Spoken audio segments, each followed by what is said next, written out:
Hi there. How to create a shared channel in Microsoft Teams, part of our Microsoft Teams team.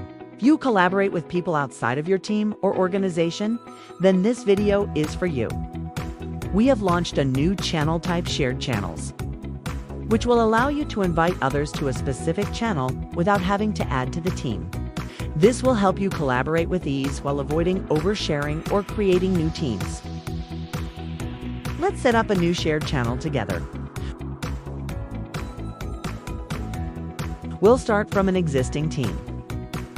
Hover over the team name and select the three dots next to the team name.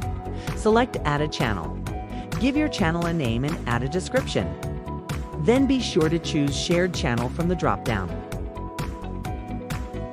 This gives only people who you choose from your organization or the other organization's access to this channel without giving them access to the team or other channels. Select Create. Invite those outside of your organization as well as inside by adding them to this new secure area to start collaborating together. Those you invite will receive a notification and can access the channel right away. From your shared channel, you can schedule a meeting by selecting Schedule a Meeting,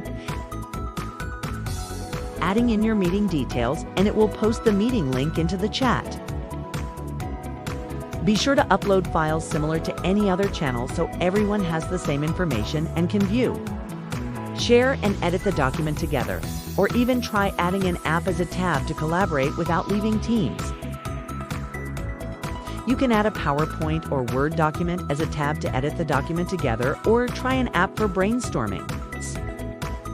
With shared channels, you can seamlessly connect and collaborate on a project together with only the people you want to without oversharing or creating a new team. Be sure to subscribe so you don't miss out on the latest updates, tips, and how-tos from Microsoft Teams. Thank you.